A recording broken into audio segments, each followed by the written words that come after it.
Today, let's talk about winter housing, how to keep them happy. You might be surprised of how little it takes. It might even be backwards to what you're thinking.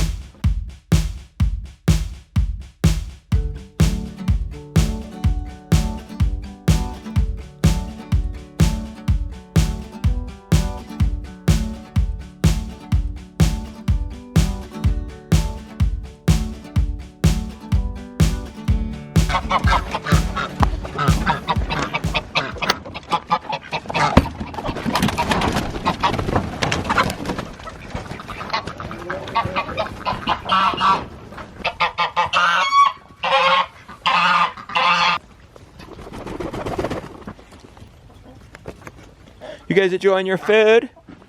Did everybody stay warm last night? Everybody looks happy and healthy, even though it's freezing cold out here. We're getting into the teens at night. This chickshaw is more than enough. Often, people overdo their chicken housing.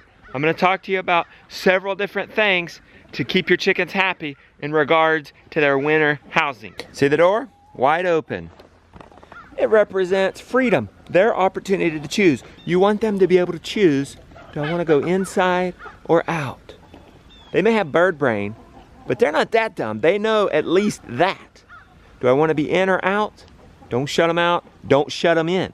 Let them have the choice. If you have a static coop, which means you're not moving them, you're gonna want to do deep litter. Here, let me show you. We're inside a static run. See the perches? See the deep litter? That's at least 8 inches of mulch. In that situation, they'll probably, when given a chance, spend a lot of time inside on that deep mulch, scratching it around and whatnot. So you want to keep it fresh. If there's a smell, you have mismanagement, all you got to do is add more mulch, preferably before it even starts smelling. Let's see, you could use leaves. Those are plentiful in the fall. Just drive around and get people saying, I cannot believe people bag leaves to throw them away and then put fertilizer on their yard in the spring. What do you think those leaves were for anyway? But anyway, you could put leaves in there, straw, hay, wood chips, wood shavings, anything carbonaceous like that. Carbonaceous, is that a word? I'll go with it. You see this? This is ventilation. This is probably gonna be the #1 mistake people are gonna make.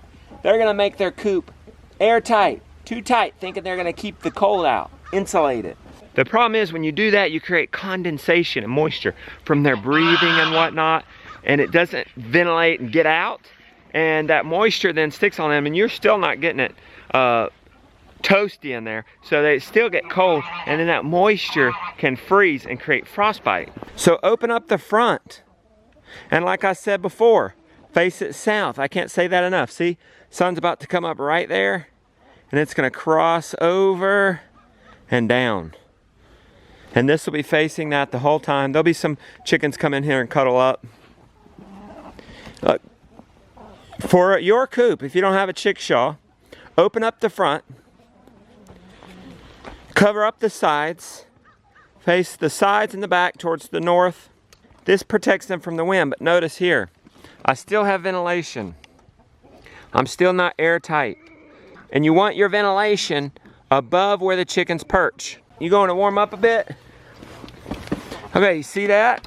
They perch on these bars down here. There's wall protecting them from side winds and back winds. And before I had this plastic in, it was interesting. They would all cuddle up back there. Now that I got this plastic in, they come out. So it proves they want protection from that wind. Hey, Miss Chicken Thing, while you're in here, let me ask you a question.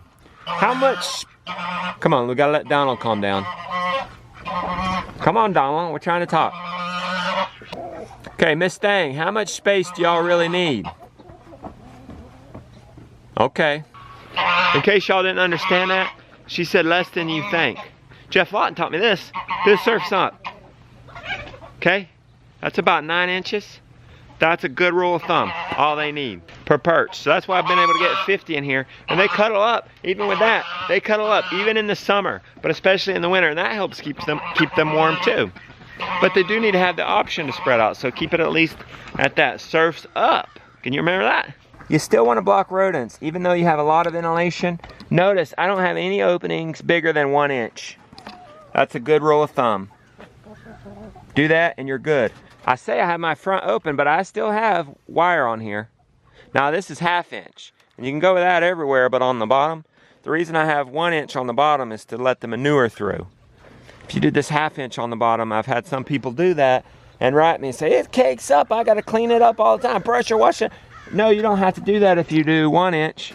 The reason we have some clogged up right there is because some hay's gotten down there and it gets stopped up. Other than that, this is super easy to clean because the manure falls through to the ground, to where the future garden's gonna be, or out in the pasture where you wanna fertilize. You want them to have access to light during the day. That's another reason for not closing up the coop crazy. They're gonna spend a lot of time in the coop during the winter, and it doesn't need to be dark. They need the light. And I should have mentioned this earlier when I talked about deep bedding. You want to keep it dry, especially if they're spending a lot of time in there. That's another reason to keep replacing it. That'd be another reason to keep your waterer outside if possible, or up on a pallet inside the coop, and that way it doesn't create more moisture for them, because remember, that's the devil in the winter, the moisture. That's it for the winter housing tips.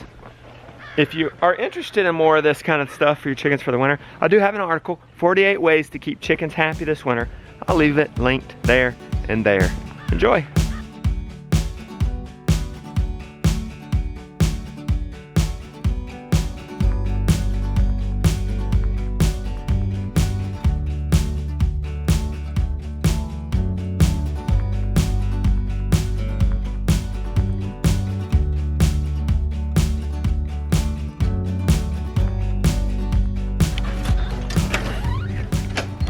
Hey, Princess. Hey. Hey, Mr. Brown. Hey. Hey, Christy. Good morning. Christy, are you extreme? Extreme, of course. Yeah, that's my softball team. Oh, I got okay. my guy from playing softball, so I earned that title of extreme. Yes, you did. I see you're feeling better. You still got a little snot, but you're feeling better. Yeah. And Lily, you staying strong. Oh, I like how Christy did your hair. Let's see your hair. Here's the beautiful one. How you feeling? You still kicking it? Oh yeah. I felt pretty good. I had some congestion overnight, but nothing horrible. Yes, I think you pulled it off with all the medicine that you've been giving yourself. Good job. I know. Let me go check on Josiah. Hey, big guy. Driving the drone for me lately. Did you guys see that drone footage yesterday in the car? That was this guy. He's been shooting me a lot lately, actually. Good job. I'm proud of you, buddy.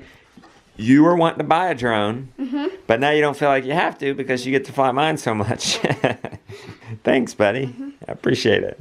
Now, this is what I like to see. Who are you? I'm Chris. You're Chris, the Wildcat. This is awesome. You saved up for this with your own money. It looks awesome. You even have the creature power tokens. I'm gonna get it. You're gonna get it too? Are you gonna be Martin? Yeah. And then I'm gonna get binocular. Oh, that'll be cool. Let me see those gloves. Man, that is awesome. I love it. I love this for you. I know you love this. I really like this for you. And you know what I'm really happy about? What? That you're feeling better. You just knocked it out, man. You got sick last night. You slept it off. Oh, here he is, officer. Here he is. I've got him, officer.